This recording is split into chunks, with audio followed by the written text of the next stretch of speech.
it feels like from a product perspective, the banks have deliberately or undeliberately gated treasury products. So you've got your operational account, which is your day-to-day payroll, payments, all things in between. And then you have to have some sort of separate setup, separate vehicle, whatever it is, to earn interest. And then that vehicle or product has got its own set of levels and restrictions, which can qualify you or unqualify you. So it seems really complicated and almost unfair. When you look at the numbers of just how many SMEs lose out on interest revenue per year, it's pretty staggering. Mm-hmm. Yeah, I mean, it's a classic, isn't it, in terms of the fact that there's one of the oldest products in the market is a treasury sweep, and a sweep is basically just automating money from one account to the other at the end of the day and sweeping it back. You look across business products that SMEs can get their hands on. Could you get access on an automated sweep at the end of the day? 100% not. That's very much like a corporate product. But they, again, as you say, Ali, they kind of gate it behind, and they gate it behind realistically, so they don't want the end business to be able to do that, because it's how they optimize their interest. Like when I look at sort of treasury optimization strategies, it kind of sits across a few different elements of like aggregation, strategy and execution. Aggregation is realistically about being able to see all of your bank accounts and see where all your money is. And the key to that in terms of actually monetizing that is getting the money in the right place. So it's exactly your point in terms of people would love to think I just have one account and they'll pay interest on it. That's never realistically going to happen. There's going to have to be an element of work on the FD, the FC, the business owner's side, and that creates complication, because if you're running a business, do you really want to be sitting there at the end of the day going, right, can I sweep the money off, put it in the savings account? Can I log in first thing in the morning and sweep it back? The answer is probably no. And therefore you go, well, I'm just not going to bother. It's just not worth my hassle. Probably is worth your hassle in reality, in terms of the opportunity that you get to monetize, but it's just not an area that businesses get near. So it's a big play. It's a big play. And then you've obviously got you're effectively being penalised for accessing funds readily as well, right? That same tiered model feeds into instant access accounts, and then accounts that have got I forget the technical term for what's the technical term for the period? It's like the lock-in period, not lock-in. Yeah, term or lock-in. Yeah. I mean, it's a strange one actually, that at the moment, in that the way the yield curve looks at the moment. So if you think about like how it historically works, in that if you're in a flat or an increasing interest yield environment, so basically over the course of the next year, the bank are likely to put base rates up or they're not going to cut them, you basically get more opportunity from holding your money slightly longer. So therefore, your instant access rate might be 3, and if you put it out for 6 months, it might be 325. If you put it out for 12 months, it might be 350. That's on the basis that the bank are looking at it and going, well, during that term, I will be able to earn more at certain points in time. Like the environment we're sat in at the moment, if you look at the economic forecast for 2026, Bank of England basically saying 2, maybe 3 rate cuts. They're not going to get that kind of benefit. So therefore, the differential between like a 3-month, a 6-month, a 12-month deposit is not that large at the moment. So therefore, there are some really good opportunities to look at to kind of get both benefits effectively. So part of, like, again, if I talk about aggregation strategy and execution, part of the strategy is figuring out, well, if I've got 5 million quid in the bank, I'm going to, do my kind of standard work, which is not really treasury, it's more sort of cash flow management. So every business will be very keen on looking at where their cash sits. But where it sits relative to zero is important. Understanding where it is relative to zero and how much of it is like your operational buffer. So if you've got £5 million in your business, but you've got swings of 2 million either side, you're probably not going to want to do anything with 2 million of it, which leaves you 3 million, which you could potentially do something with. When it comes to that treasury strategy piece, you go, okay, well, how much of it would I want to put out over 7-day term? How much of it do I want completely instant access? How much of it am I prepared to do over longer periods? So that's that sort of strategy piece, which comes around understanding what your operational surplus is that you can manage with it. The execution piece is then, well, how do I get access to all of the products? Because like my bank, who are not going to give me a treasury sweeping tool, they're also only going to offer me the best rate that they can do, and that's not the best rate that exists in the market. So therefore, like some of the products and partners that we work with are really interesting in terms of like single login, single onboarding to then effectively be able to see multi products across the market, be able to actually see what the best in market has to offer, and then utilize it. I think lots of people are really nervous about having multiple counterparty banks as well. If you think about certainly at the sort of the S or the M of the SME, like you talk to someone about who do you bank with, they'll tell you who they bank with, and it's generally one of the high street players. And then you say, well, have you ever thought about opening a savings account with somebody else? And like, well, I don't want to have multiple logins. Again, that's kind of the aggregation piece, because the more bank counterparties you have, obviously that creates that challenge of it's harder to see where all my money is. I want to see it in one place. But Yeah. you do miss out because you're not getting the best in market.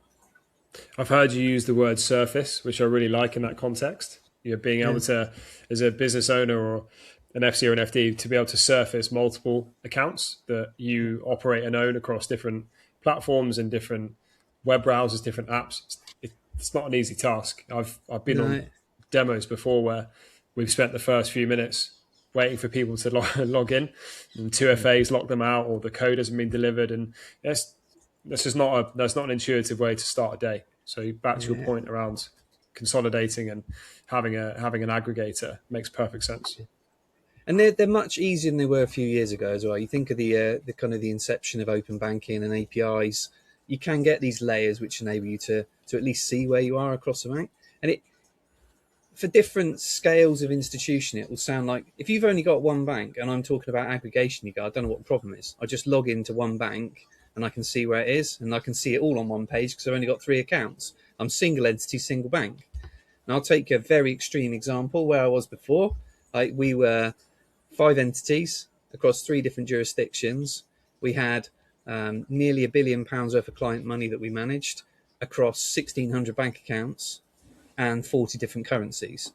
So when I talk about like aggregation, like for me to see all of the balances at the same time, almost impossible, because by the time you log into one platform and download all the statements, the balance has moved. And so you're never really getting a point in time. And people will say to me, well, you can get aggregation because you can use your ERP tool, take like a NetSuite or a Xero. Excellent, brilliant. They all have all these automated plugins which will pull you the balance. But they pull you the balance at end of day. They don't pull you the balance live. It's a one-time or potentially like a 2-time connection between the bank and the ERP. My challenge, as I say, in terms of aggregation, where we were before, was I wanted to look at where the balance was after all of our payments went out for the day.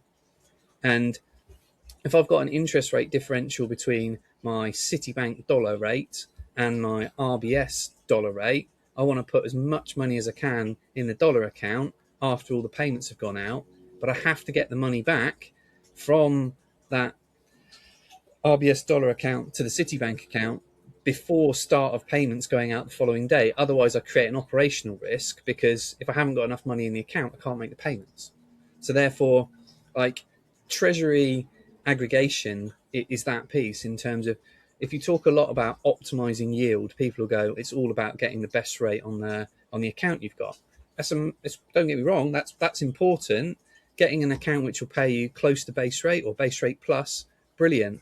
If I've got 5 million quid and I'm actually not putting all of it in the account because I can't figure out how much my operational buffer needs to be, then effectively you're using out, because your blended rate on, if you're earning 3.5% on 4 million and nothing on 1 million, your blended rate on 5 million is materially lower than that 3.5%. Yeah, I'm just looking at a chart I pulled up yesterday.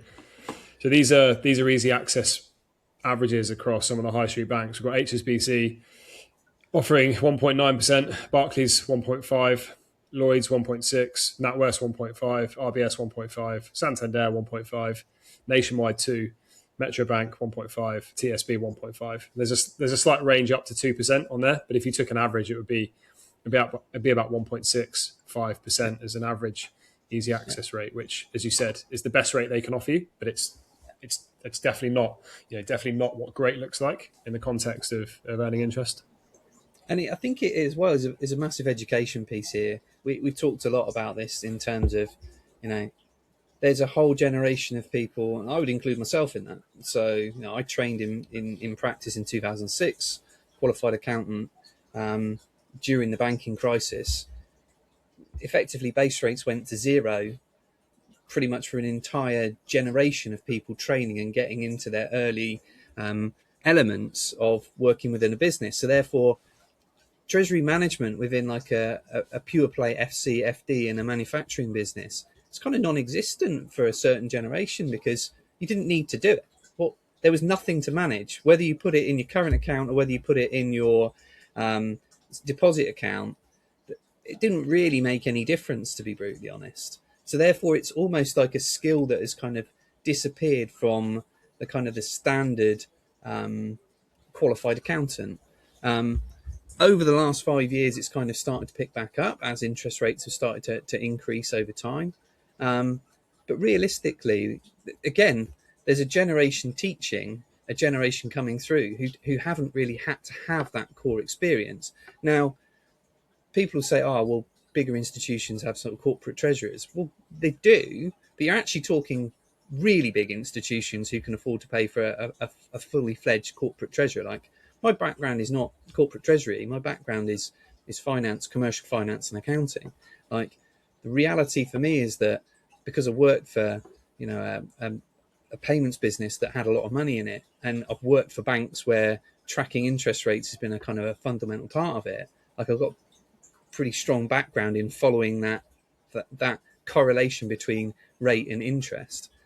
But there's a skill set mismatch, I think, in that space, which creates like an opportunity cost for businesses because you don't know what you're missing, um, Yeah, and yeah, that's where I think we can make a big difference for businesses because it's improving from kind of a base layer to good is not that difficult.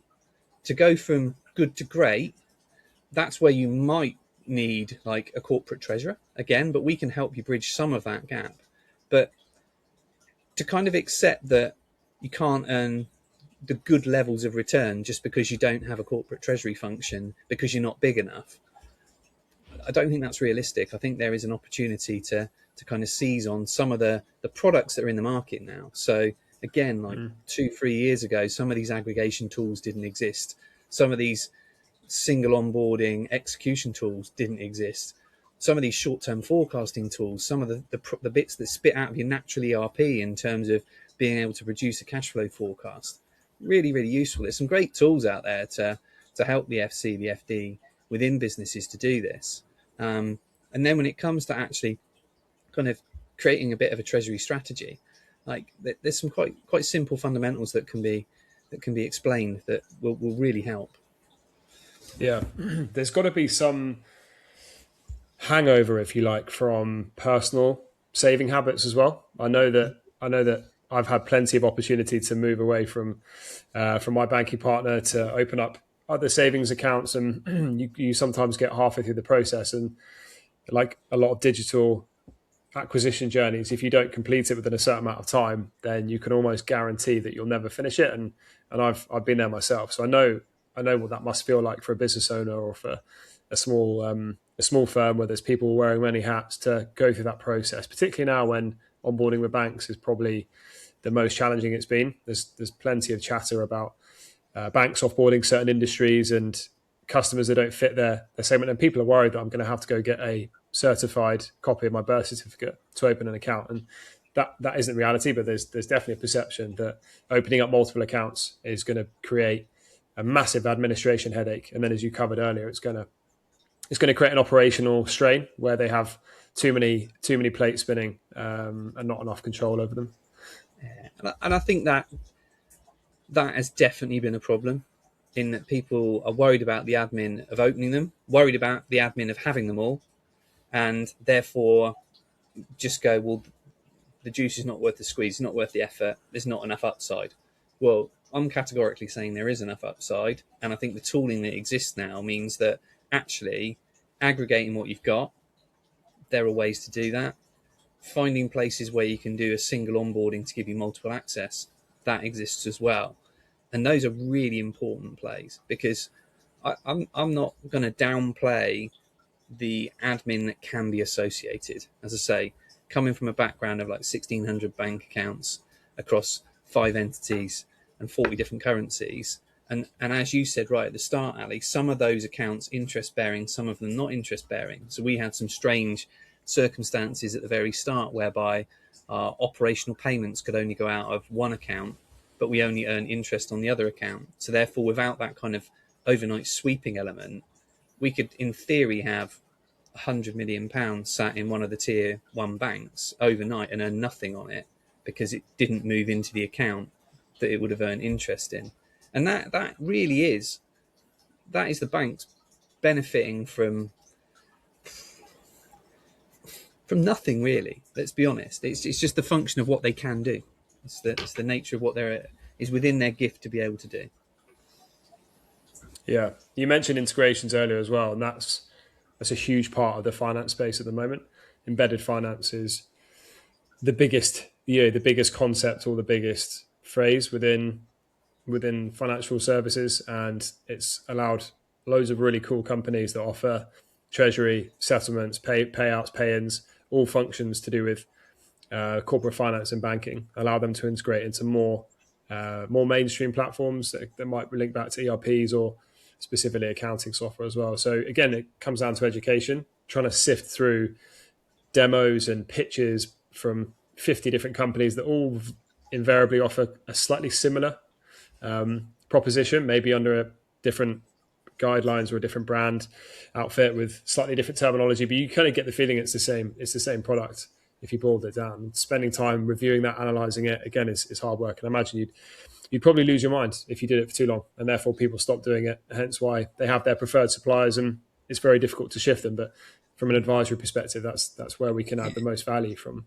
bringing those shortlists in and say based on your.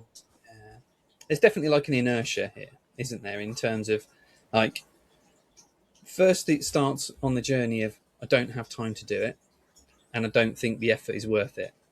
Then there's a dawning of actually the effort is worth it, so I will do it. Then there's going out to market and going, oh God, it's a bit more complicated than I thought because there's so many more players out there than I thought there used to be. And then which one is the right one for me? Because they all look pretty similar, and actually I can't really tell the difference. I don't have time to try and manage the difference between the two of them. So actually maybe I'll just do nothing, because it's easier to do nothing than risk getting it wrong.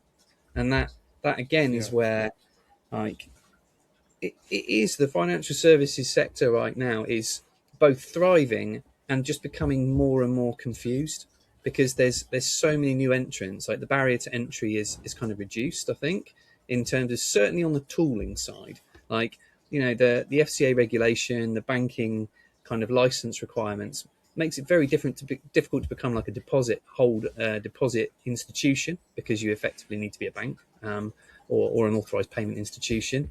So there is a regulatory gate, but actually, when you come down a bit further into some of the things that can help you manage your cash flow a bit better, some of these tools elements, some of the, like, think about accounts payable tools, for example. Which is the best accounts payable tool?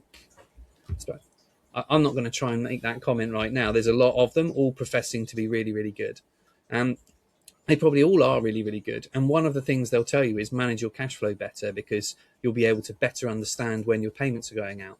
If I come back to that comment earlier on about I've got £5 million in the bank and I think my operational buffer is £2 million because at any point I might need £2 million. Well, actually, if those accounts payable tools can make me realise that actually it's not really 2 million, I might spend 2 million quid over a month, but actually I spend 500 grand in week one of the month. I spend 500 grand in week four. if you can start to get more detailed into how you're phasing it, then it does mean that you've got the opportunity to go, well, actually, my operational buffer is probably only 500k, and I can deposit a bit longer, a bit more, and I can put it out. It's not a problem if it's locked up for 7 days. So they help you again to both aggregate and create the strategy. But getting the right one is difficult, and therefore lots of people just kind of give up and come back to, well, it's about £2 million, because I think that's, based on my gut feel, that's about the right thing to do. And I would never discourage like a finance function from trusting their gut. That that is the right thing to do. But finding the tools that will help you to do it is key as well. Yeah, I think Dylan agrees. It's a nod from him. I think the only other bit to finish on, we talked about it in one of our other videos, was around that value tipping point. We referenced it when we were talking about cards, but that exact scenario where you've got a bit of a trap between liquidity and a revenue center is a very fine balance between having access to both. And as you said, if it's slightly too complex or it revolves too many steps, then most businesses, they just haven't got the capacity or the resource or the patience to go through those steps, and it's just easier to revert to how they've always done it. And the banks have obviously monopolized that over many years. They've kind of realized that that's part of the game, and it's only those that have got that ability to go out there, and you could argue it's a kind of growth mindset piece where they know there's an improvement to be made, but it is going to require some effort. It isn't just something you can click your fingers and magically make better. It requires some auditing, it requires some benchmarking, it requires services that perhaps you haven't worked with before, but the upside is measurable, and it's something that you can deliver very quickly. We're not talking about like a year project to get yourself set up on a treasury platform. It could be anywhere between 1 and 2 weeks to be live. I think the other thing as well is that the pricing of some of these is as competitive as it's ever been as well. To think that, oh, there's no point in me signing up and not using it, not necessarily the case. Like, I spoke to a client over the last couple of days. He explained the fact that they've gone through a restructure of the way the financing works at the moment, and therefore, like, a very profitable business, kick off about £500,000 a month in cash, but actually where they can, they're trying to utilise that cash to pay down the debt, because then the sooner they can pay down the debt, the sooner they'll be in a position where they're back to kind of true cash generation. So therefore, not worth me signing up for the kind of the treasury piece. Well, it's not true, is it? In reality, there is still a big opportunity there, because actually there's probably no real regrets to signing up. It gives you access to the products. If you don't use them at this point, unless there's a huge platform fee associated to keeping it open, which often there isn't, because a lot of the way that the money is made by some of these platforms is effectively it's a small management fee which is charged on balances under management effectively. So if you've got zero balance under management, there might be a very small min, but there's not going to be a big charge there. But getting that ready is the right thing to do.